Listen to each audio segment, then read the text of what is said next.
आज जो मैं आपको स्टोरी सुनाने वाली हूँ ना, ये एक स्टोरी नहीं है। मतलब मेरे पास वर्ड्स नहीं है एक इस स्टोरी को बयां करने के, मेरे पास शब्द नहीं है। मैं इस स्टोरी को आपको कैसे बताऊं। इस स्टोरी में इतना खौफनाक चीजें हैं ना, मतलब आप सपने में भी नहीं सोच सकते कि इस स्टोरी में ऐसा ऐसा क्या हुआ है।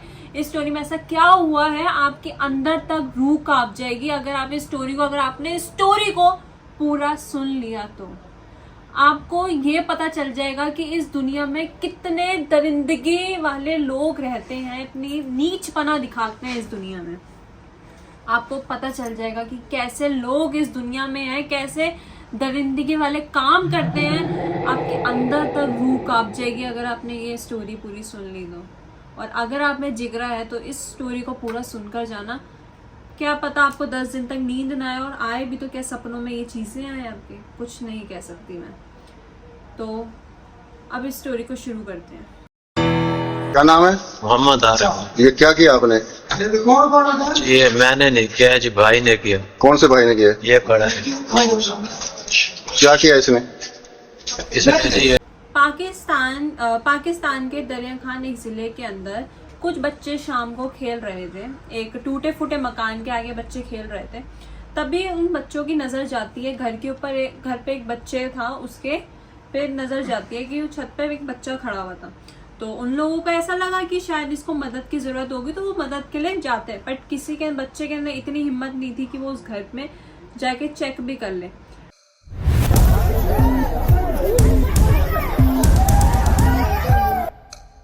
बट उसमें से एक बच्चा था जिसके अंदर इतनी हिम्मत थी, उसका नाम फारूक था। उसके अंदर इतनी हिम्मत आती है कि वो अंदर जाता है उस बच्चे को देखने के लिए।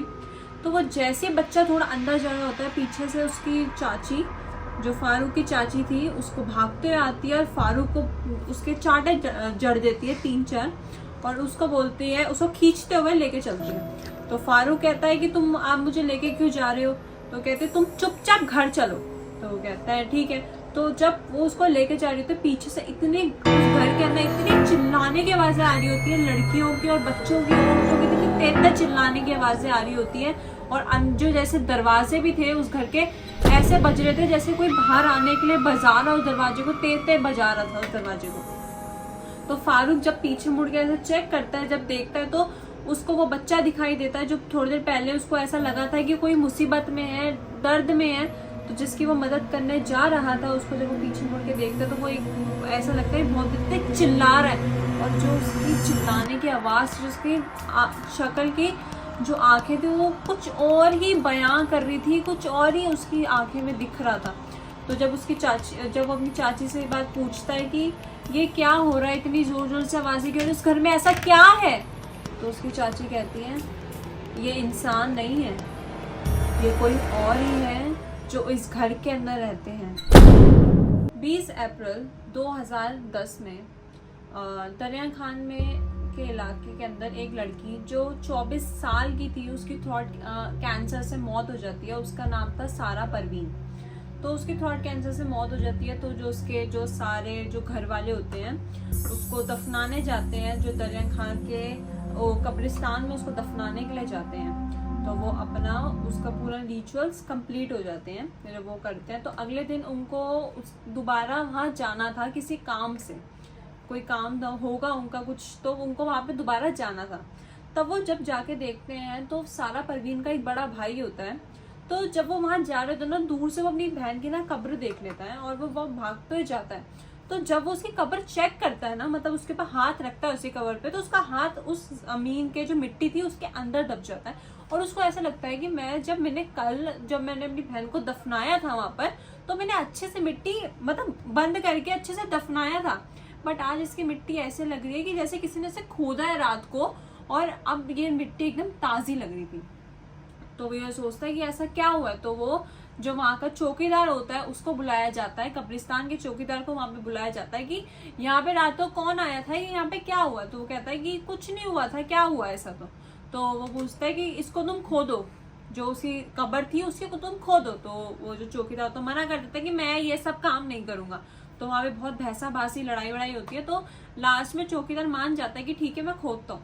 तो वो कब्र खुदते जाती है, बट उसके अंदर सारा परवीन की लाश नहीं मिलती है, उसकी कब्र नहीं मिलती है वहां पर। और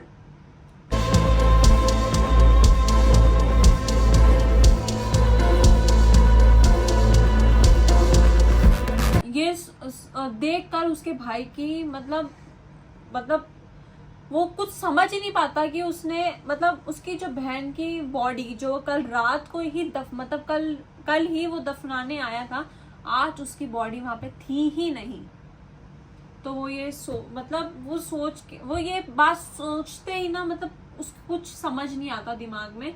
तो उनको ना मतलब वहां पे पाकिस्तान में ऐसा क्या था कि ना वहां पे बहुत लोग ब्लैक मैजिक करते थे वहां पे, और ऐसे ही कब्रिस्तान में किसी की भी बॉडी निकाल के उसके ऊपर एक्सपेरिमेंट करते थे, अपना ब्लैक मैजिक करते थे।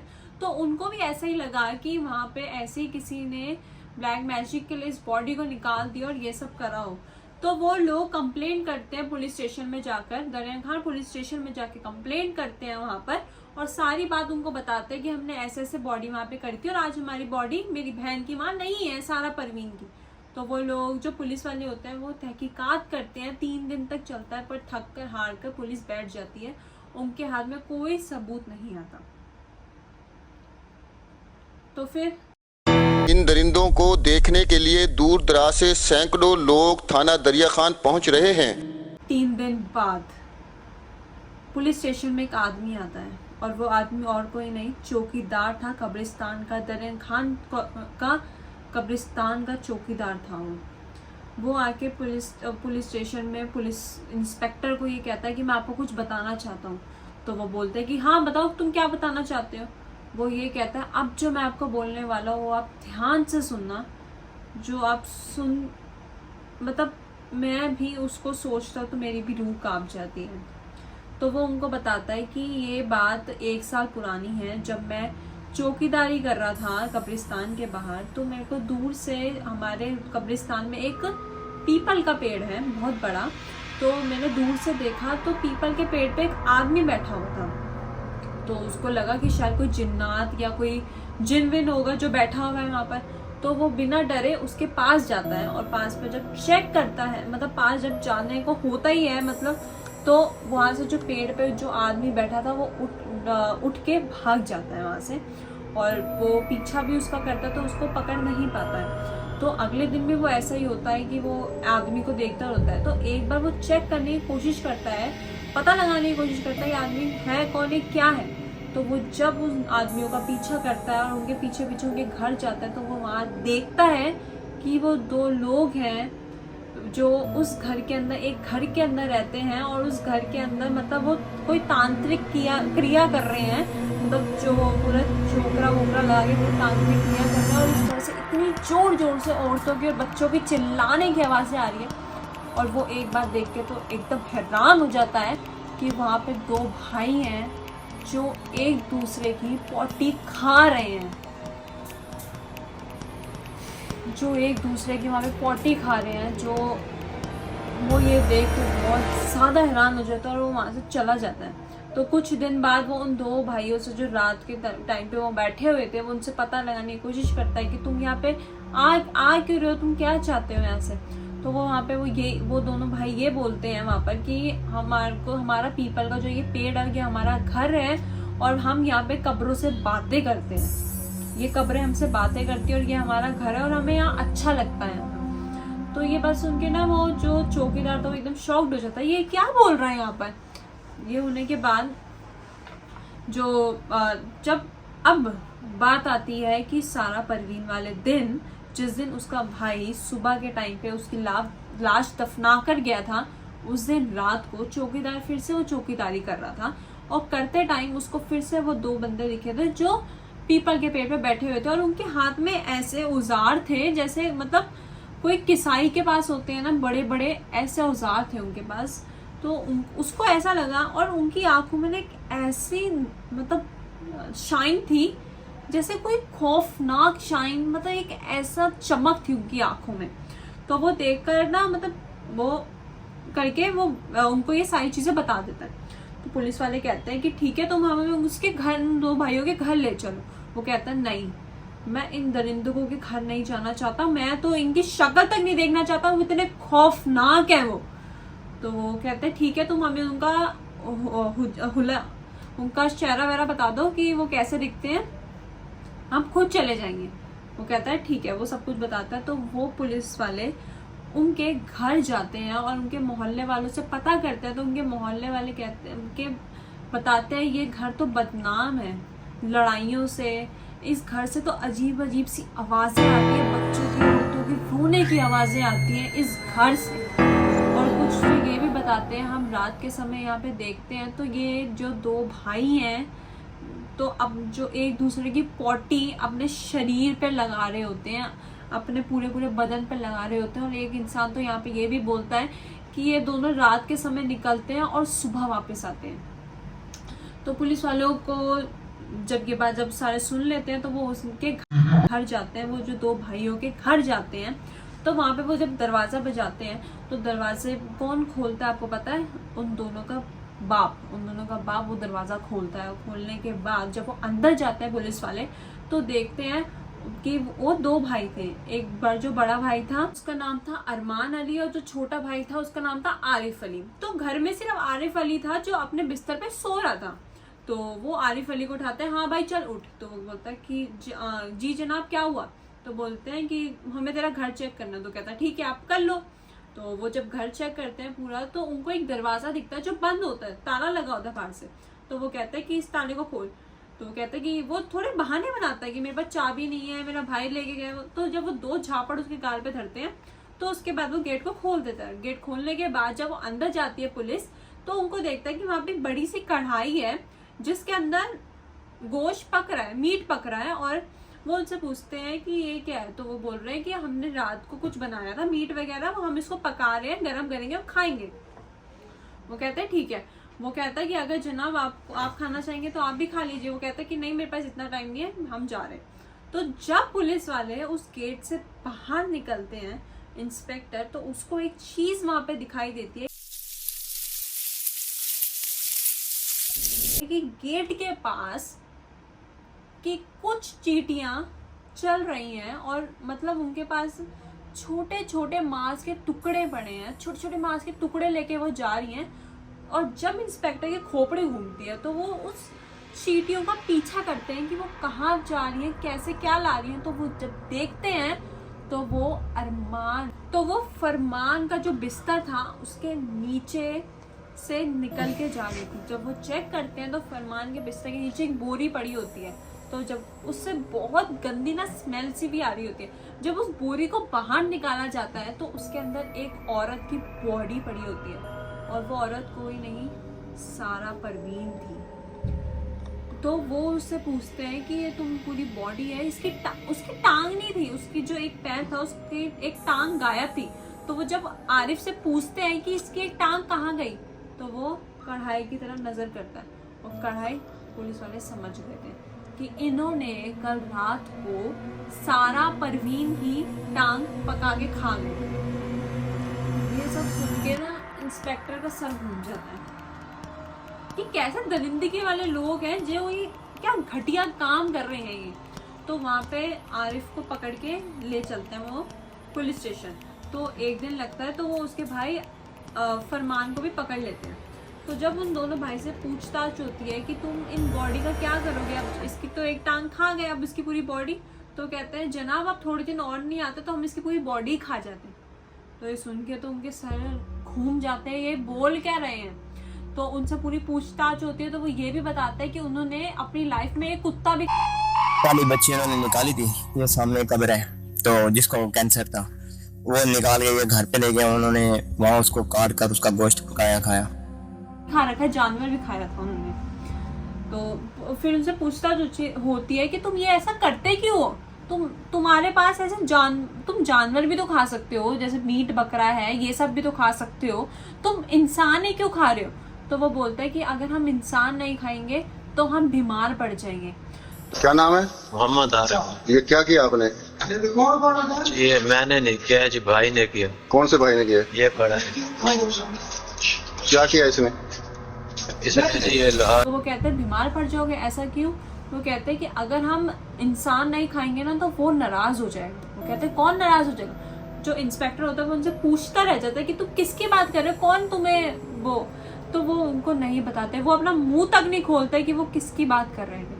पर वो उनको ये जरूर बताते हैं कि कुछ महीने मतलब कुछ साल पहले वो एक तांत्रिक था, उनके पास गए थे और वो तांत्रिक ने उनको ये बताया था कि अगर तुम इंसान को खाओगे, मारकर उनको खाओगे, तो इनसे तुम्हारी बीवी बच्चे वापस आ जाएंगे, तुम्हें जो तुम मांगोगे वो तुम्हें मिलेगा।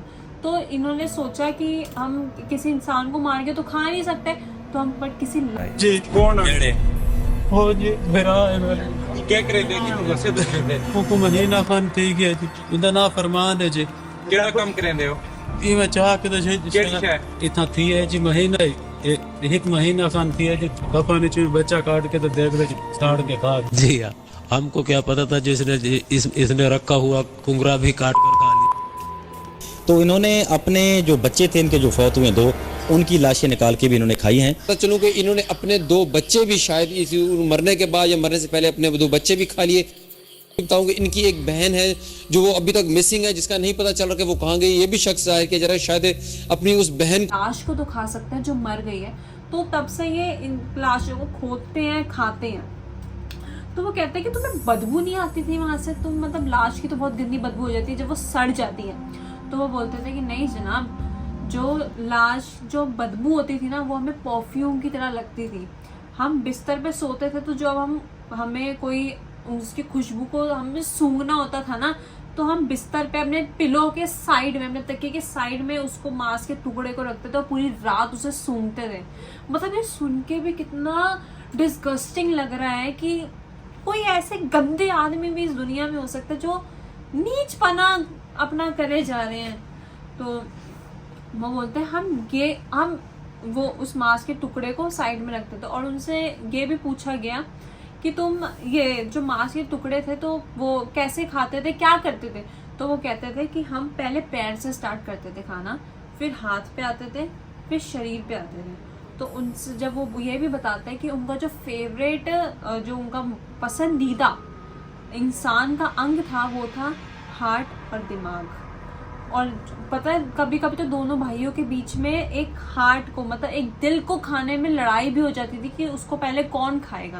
पुलिस ने दरिंदों की निशानदही पर इन बच्चों की हड्डियों को भी बरामद कर लिया है जिनको ये दरिंदे हड़प कर गए थे। इन दरिंदों को देखने के लिए दूर दराज से सैकड़ों लोग थाना दरिया खान पहुँच रहे हैं। मतलब गंद लगता है इसको सुनते ही कि क्या नीच बंदे हैं ये बिल्कुल। तो और पुलिस मतलब इंस्पेक्टर ना उनकी बीवियों से भी पूछने की कोशिश करता है, पूछता है कि तुम इनको क्यों छोड़ कर गई। तो उनकी बीवियां भी ये बताती है कि ये दोनों भाई हमें मारते थे और रात के समय दोनों भाई एक कमरे में जाते थे और बंद हो जाते थे और वहां से इतनी गंदी स्मेल आती थी कि ये दोनों एक दूसरे की पॉटी खाते थे, एक दूसरे की पॉटी शरीर पे लगाते थे। ऐसा इसलिए ये दोनों भाई करते थे। तो अब क्या होता है कि ना इनको कोर्ट में ले जाया जाता है, कोर्ट में इनकी सारी सुनवाई होती है, बट वहाँ पर जज को यही समझ नहीं आता था इन दोनों को मैं पनिशमेंट किस चीज़ की दूँ, क्योंकि वहाँ पर मुर्दे को खाने का कोई नियम एक्ट था ही नहीं, कोई उसके ऊपर कुछ लगा ही नहीं सकते थे जिससे उसको जेल हो सके। तो उनके ऊपर इस चीज़ की लगाई जाती है कि मुर्दे का अपमान करने की इस चीज़ों की उनके ऊपर धारा लगाई जाती है और लगाने के बाद उन दोनों भाइयों को 2 साल की सज़ा मिलती है। 2 साल में वो दोनों भाई बहुत ज़्यादा टाइम तो बीमार रहते थे और हॉस्पिटल में रहते थे क्योंकि उनको मांस खाने की इतनी आदत हो गई थी, वो खाना नहीं खाते थे, वो खाने के लिए मना कर देते थे। और रात को जब वो सोते तक नहीं थे, पूरी रात भर चिल्लाते रहते थे कि हमें मांस दे दो, मांस दे दो, मांस दे दो। वो ऐसे चिल्लाते थे जैसे खौफनाक कोई जानवर हो, ऐसा चिल्लाते थे कि हमें मांस दे दो खाने के लिए। 2 साल बाद उनको छोड़ दिया जाता है। जब ये सब लोगों को पता चला तो लोगों के मन में बहुत ज़्यादा गुस्सा था। तो एक ऐसे दिन का वक्त होता है, कुछ बच्चे बाहर खेल रहे होते हैं तो वो अपने घर में दौड़ते हुए भाग कर जाते हैं। ये बात बोलते हैं कि वो दरिंदे वापस आ गए, वो आदमखोर वापस आ गए। तो मतलब उस जो जगह थी, जो लोग थे वो अपने घर में ऐसे लॉक हो जाते हैं जैसे वहाँ पे कभी वो रहते ही नहीं थे। ऐसे। बट वहाँ के जो पुरुष थे, वहाँ के जो मेल थे लोग, वो इतने गुस्से में थे कि वो चाहते थे हम इन दोनों भाइयों को मार दे जान से। बट पुलिस वालों ने उसको सिक्योरिटी दे रखी थी कि लोग इनको ना मार दे, तो 2 पुलिस कांस्टेबल उनके घर के पास जाते थे और इसी चीज़ का फ़ायदा उठाकर वो दोनों भाई उन लोगों को चिढ़ाया करते थे, मुंह दिखाया करते थे और कहा करते थे और उनको ये बात बोला करते थे हम तुम्हारे बच्चों को खा जाएंगे, ऐसे ऐसे वो लोग बोलते थे। तो पुलिस वालों ने कुछ दिनों के लिए उन दोनों भाइयों को ये बोल दिया कि तुम अंडरग्राउंड हो जाओ, उसके बाद तुम बाहर आ जाना। तो अंडरग्राउंड जब वो दोनों भाई हो गए तो किसी को भी नहीं पता कि वो दोनों क्या करते थे, क्या खाते थे, किसको मारा, किसकी कब्र खोदी। नो वन नोस, किसी को नहीं पता ये बात। तो वहाँ के लोगों ने जो अपनी कब्र थी, जब उन लोगों को ये बात पता चला, वहाँ लोग जो उनके रिश्तेदारों में किसी की डेथ हो जाती थी, उनकी कब्र जो बाद में जाके वो सीमेंट से भरवाते थे, वो पहले ही उनके साथ ही साथ उस सीमेंट से उनकी कब्रों को बंद करवा देते थे, जिससे ये दोनों भाई उसको खा ना जाए निकाल कर। और कुछ लोगों ने तो वहाँ पे ये भी करा चेक करने के लिए कि उनके रिश्तेदारों की वहाँ पे कब्र है या नहीं, बट उनको वहाँ पे किसी की कब्रें नहीं मिली लोगों को। वो दोनों भाई खा चुके थे उन कब्रों को। तो अब कहानी आती है अप्रैल 2014 की, जब एक रात लोगों को ना बाहर से बड़ी गंदी स्मेल सी आती है। तो वो बाहर अपने आस पड़ोस से पूछते हैं कि गंदी स्मेल आ कहाँ से रही है, बहुत गंदी स्मेल आ रही थी। तो वो जो सारे लोग होते हैं बाहर निकल के उस स्मेल के पीछा करते कि आ कहाँ से रही है। तो वो उसी घर के पास पहुंच जाता है जहाँ पे वो 2 भाई रहते थे। जब वो उसी घर से बहुत गंदी स्मेल आ रही थी और उस घर से वही चिल्लाने की, औरतों की और बच्चों की आवाज़ें आ रही थी। तो जब किसी में हिम्मत नहीं थी उस घर के अंदर जाने की और ये पता लगाने की कि वो स्मेल है किस चीज़ की, कैसे आ रही है, क्या हो रहा है अंदर, पर उसमें से एक आदमी की हिम्मत होती है और वो अंदर जाके जब चेक करता है और बाहर आता है तो वो कुछ नहीं बोल पाता। सब उससे पूछते रह जाते, पर उसके हाथ पैर इतने फूल चुके थे, उसकी हिम्मत नहीं होती कुछ बोलने की। वहाँ पे वो कुछ नहीं बोल पाता अपने मुंह से। तो वो जो लोग थे वो कॉल लगाते हैं पुलिस को और पुलिस वहाँ पे आती है। इंस्पेक्टर बाहर खड़ा होता है जो उसके पुलिस वाले होते हैं, बाकी वो अंदर जाते हैं। और अंदर जाने से बाहर जब वो आते हैं तो इंस्पेक्टर पूछता है अंदर क्या है ऐसा। वो पुलिस वाला बोलता है अंदर एक छोटे से बच्चे का सर पक रहा है एक कढ़ाई में। ये सुनते ही जो इंस्पेक्टर होता है वो अंदर घर भागते हुए जाता है उस घर के अंदर, और जब वो देखता है तो उस छोटे से बच्चे का जो सर था वो पक रहा था एक कढ़ाई में उसका सर पक रहा था। और वो उस कढ़ाई को उठाते हैं और अपने पुलिस स्टेशन के बाहर ही रखते हैं और वो दोनों भाई को, फरमान अली को और बच्चा काट के तो देख ले साड़ के खा पुलिस स्टेशन ले जाते हैं। इस बार पुलिस वालों का कोई इरादा नहीं था इन दोनों को छोड़ने का, वो इनको लंबी सजा देना चाहते थे। लंबी सजा के दौरान इनके ऊपर बहुत कोर्ट में चलते हैं और कोर्ट को बट यही समझ नहीं आ पाता कि मैं इन दोनों को सजा किस बात की दी जाए। बट इनके ऊपर स्टॉप करिए 14-15 बट इनको 12 साल की सजा मिलती है और आज ये लॉकर में है। ये कहानी आज जो मैं आपको सुना रही हूँ 2025 में, अगले साल वो रिहा होने वाले हैं 2026 में।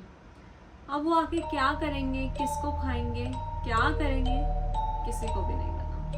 आकर वो किसका मर्डर करने वाले हैं, किसको खाने वाले हैं, या पहले कौन शिकार बनेगा, नो वन नोस।